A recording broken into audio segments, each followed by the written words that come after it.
Come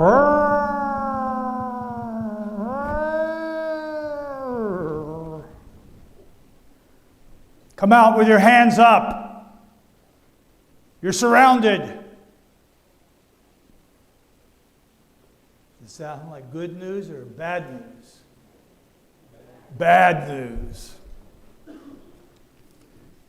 Sergeant, sir, I think the enemy has totally surrounded us.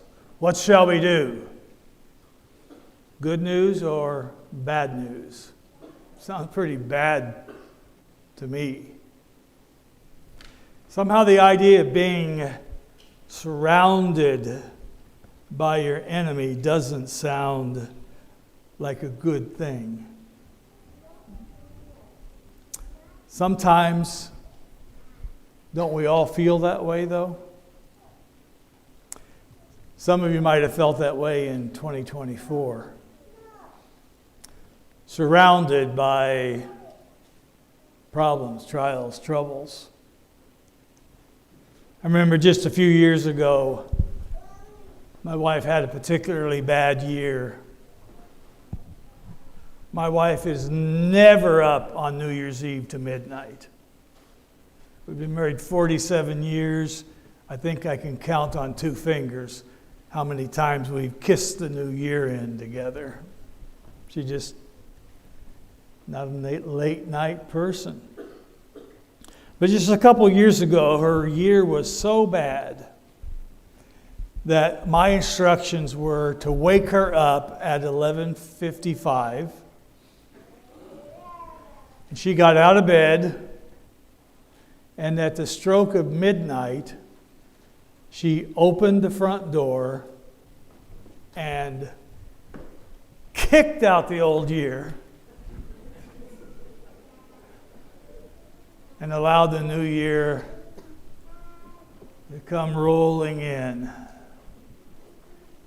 You ever feel that way about a year? You know, we find ourselves, as a preacher, I find myself in kind of a schizophrenic Sabbath. The Sabbath between Christmas and New Year's. Is it Christmas still, or is it now New Year's? What do I preach on that day? And I've gone back and forth through the years. If you preach on Sabbath, everyone forgives you. If you preach on Christmas, everyone forgives you. But people aren't quite ready for the new year. Especially if you've had one of those years when you felt surrounded. And the word surrounded looks very much like the word surrendered. Never give up. Never surrender. Surrounded. While it sounds quite ominous, I have to ask a couple questions about being surrounded. First question is, who are you surrounded by? And usually we think of being surrounded by enemies. But then ask yourself the second question. Not only who are you surrounded by, but who are they surrounded by? There's a story in the book of 2 Kings. Probably a familiar story to you. It's a story about Elisha the prophet. They were having problems. Israel was having problems with a neighboring kingdom, the Syrians. And the Syrian king was very upset. He had an intelligence problem. And I don't mean he was dumb. He had a military intelligence problem. There was a leak in his strategic political network. He would set up camp and plan a sneak attack against the Israelites. And every time he would do it, they were foiled. It seems like the Israelites knew what his plans were in advance. and they wouldn't show up, or they would plan a counterattack. He was getting very frustrated. He'd tell his officers, but no one else. But then time and again, the Israelite armies had the superior hand.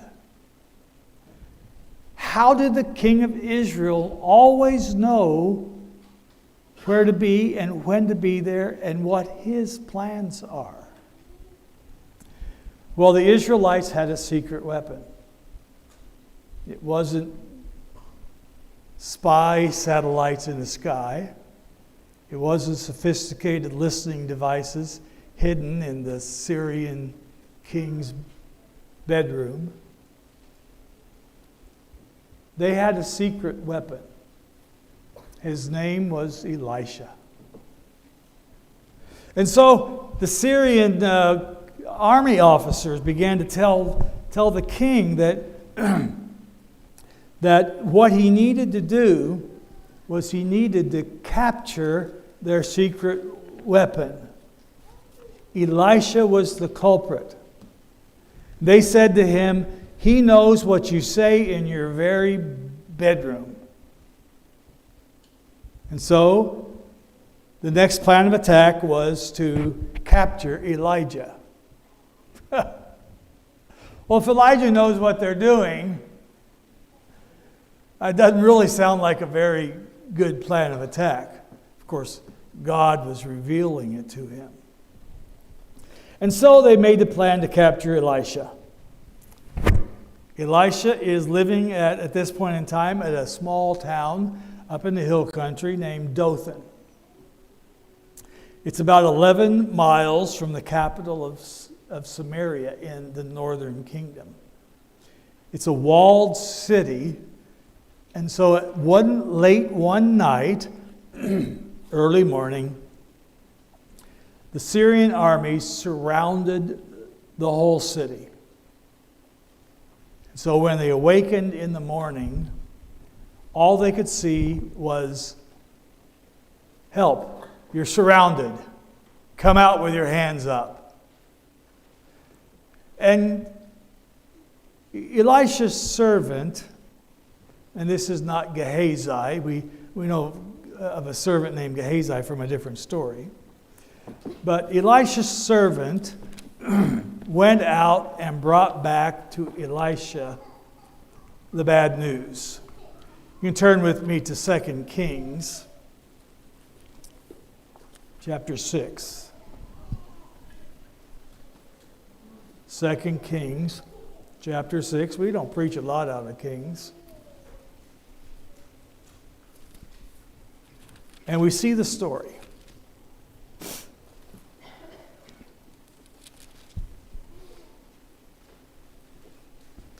Second Kings chapter 6, verse about 15.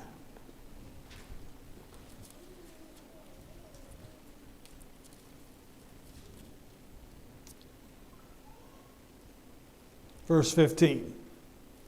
Actually, let's read verse 14. So Ben-Hadad, the king of the Syrians, sent horses and chariots and a great army, and they came by night and surrounded the city. Verse 15.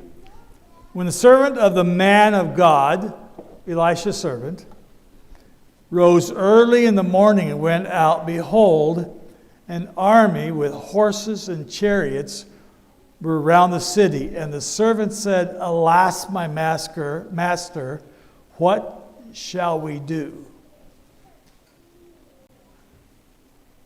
You're surrounded. Come out with your hands up. What shall we do? Here's the problem. The servant is seeing with his eyes.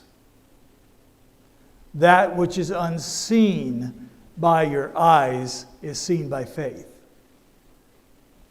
The servant is seeing by his eyes alone, but Elisha is seeing by faith. Verse 16. Elisha said, "Fear not, for those who are with us are more than those who are with them." No. We are surrounded by a huge army. We are not greater than they. By the eye of the body, things can look hopeless. You can look surrounded. But Elisha knows that you have to see beyond the unseen. Who is surrounding Elisha and the city? The Syrian army. But who is surrounding the Assyrian army? The Syrian army. Who is surrounding them? Then, verse 17. Then Elisha prayed and said, O Lord, I pray thee, open his eyes so that he may see. So the Lord opened the eyes of the young man, and he saw, and behold, the mountain was full of horses and chariots of fire round about Elisha. By the eye of faith, they're surrounded by the armies of God. You know, I guess it's not so bad to be surrounded by your enemies if the armies of God are surrounding your enemies. You can only see that by faith. You can't see that with your eyes. And you can only see that by faith when you're living a relationship with Jesus that allows you to see what he sees instead of what we see. The man of God. Then Elisha prays another prayer. Interesting contrast to verse 17. In verse 17 he says, O Lord, I pray thee, open his eyes that he may see. So the Lord opened the eyes of the young man, and he saw, and behold, the mountains were full of horses and chariots of fire round about Elisha. And when the Syrians came down against Elisha, Elisha prayed to the Lord, strike this people, I pray thee, with blindness. You see that interesting contrast. Open the eyes of my servant, but strike these guys with blindness. Now, they're not actually technically blind, so they can't see anything. But what they can't see is the armies of God. What they can't see, it's almost like their senses, their brain is confused. Because they can still see, because Elisha comes out and says to them, so he struck them with blindness according to the prayer of Elisha. And Elisha said to them, this is not the way, and this is not the city. This is not the way, this is not the city. Follow me, and I will bring you to the man whom you seek. I just find this one of the funniest stories of the Bible. This is not the man, this is not the city, but follow me, and I'll show you where he is.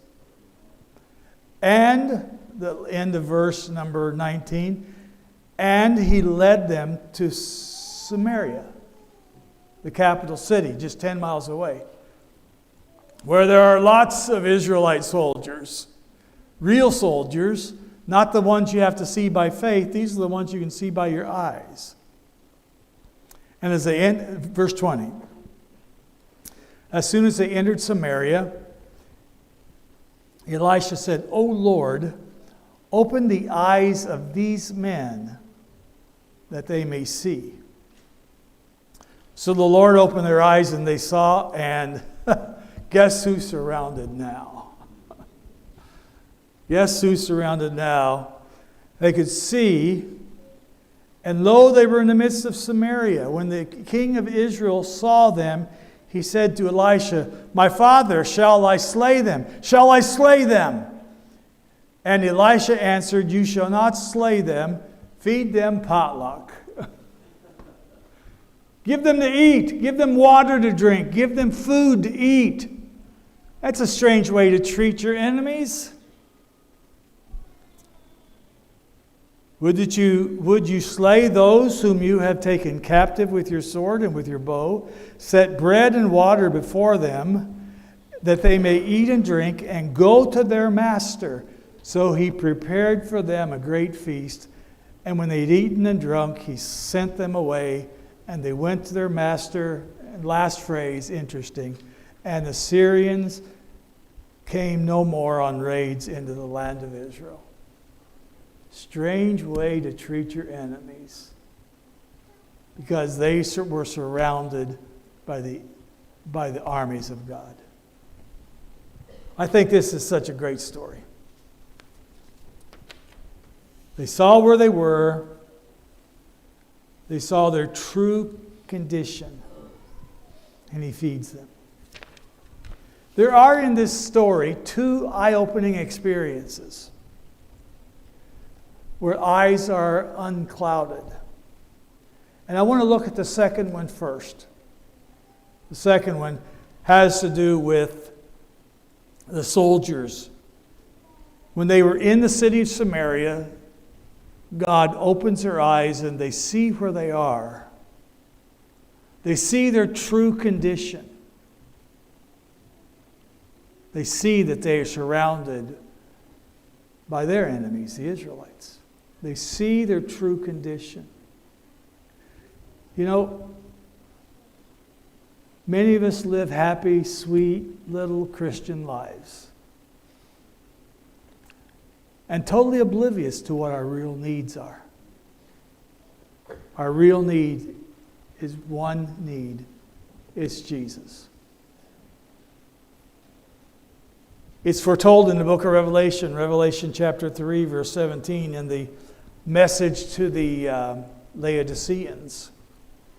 A familiar verse, but what is a necessary ingredient to see the Laodicean condition? Revelation chapter 3, verse 17. For you say, I am rich, I am prospered, I need nothing, not knowing that you are poor, you are wretched, pitiful, poor, blind, and naked. Therefore I counsel you to buy from me gold refined by fire, that you may be rich, and the white garments to clothe you, and that to keep the shame of your nakedness from being seen, and salve to anoint your eyes, that you may see. You know, I think we are all blinded somewhat or sometime to our true condition and to our true need of Jesus. And so for that, I pray the same prayer of Elisha. Lord, open our eyes. Help us to see how much we need you as this new year 2025 comes upon us. Sometimes we feel like we're surrounded by all the problems of 2024, but I don't know. I guess I'm an eternal optimist. I always think next year is going to be better. There's something about that passing of the year when the number changes on New Year's, midnight on New Year's Eve. There's a promise of hope, the promise of newness. Lord, open our eyes and reveal to us what we need in 2025. In my family, we were all together for Christmas here, and coming out of 2024 and going into 2025 is a watershed for me personally, since I'm going to retire in January. And just as the Chinese celebrate New Year's, not on January 30 or on December 31, but as they celebrate the New Year, and they name every year, you know, the year of the rat, the year of the tortoise, you know, they have special years. We've decided that in our family we're going to call 2025 the year of the liver. That's my goal in 2025, is to have a liver transplant. I'm optimistic.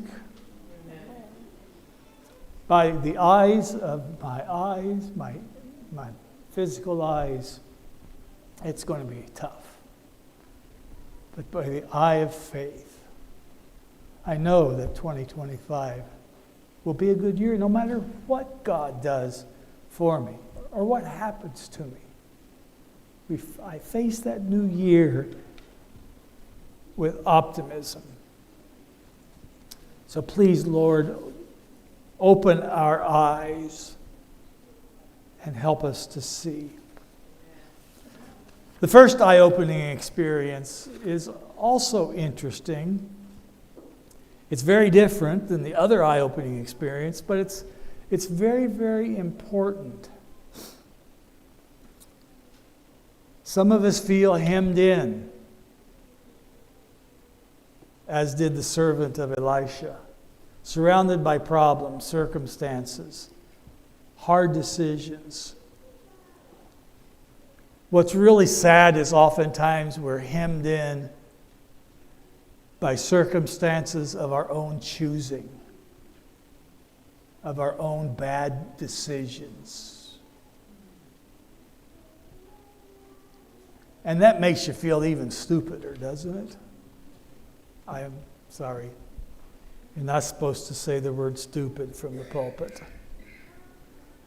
We're hemmed in by depressed feelings, bad habits, health problems, surrounded by issues that by the eye of our body we cannot see the way out. But through the eye of faith, we believe that Jesus has our back. That it's not just because it's the new year, because he's been there all along. But somehow there's something about the new year that gives us optimism and hope and gives us the will to go on. And so I say, Lord, open our eyes. Open our eyes to what you want to do in us and through us. Oftentimes we emphasize what we want God to do in us. But he also wants to use you to be a blessing to someone else. So it's not just in us, but it's through us. It may be that you don't need to see a circle of fiery chariots to rescue you. But maybe you need to again see Jesus revealed as your friend. As someone who's by your side, who's not against you. Jesus accepts you and loves you just as you are right now. But he loves you too much to leave you that way. Because he wants you to be just like him. Just like Jesus. Perhaps you need to see him revealed as the captain of your ship. The one who will guide you every step of the way into the new year. Or maybe you do need to see him as the mighty warrior, the mighty man who will save you when everything else looks hopeless. He will save you. I don't know if your eyes are open today or if you perceive this in your heart. But I do know that Jesus wants to open your eyes as to what he wants to do for you. And his eyes are always open. Watching you, caring for you. He does not slumber or sleep. But his eyes are always on you. Over the last couple of years, I've grown to love a song by a guy named Andrew Peterson. And it's It was a song that I first became acquainted with when I had heart surgery 9 years ago. And someone in my church sang it as special music, and I recognize it as a special song. It's the song named In the Night, My Hope Lives On. Let me just read you a couple words. It says, I am weary with the pain of Jacob's wrestling. In the darkness with the fear, But he left the morning wounded with a blessing. So in the night, my hope lives on. And when Elisha woke surrounded by the forces of the enemies of God, he saw the hills aflame with angels on their horses. So in the night, my hope lives on. Oh, in the night. Oh, in the night. Oh, in the night, my hope lives on. If you don't know this song, I encourage you to look it up on YouTube this afternoon. Andrew Peterson. In the night, my hope lives on. Because it's only in Jesus that our hope can stand. And our hope can live on, no matter what we face. Because we have Jesus, we are never hopeless. And as we face the new year, as we face 2025, I don't know what's happening in all of your lives. Some of you are glad I don't know. You don't want anybody to know what's going on in your life. But He knows.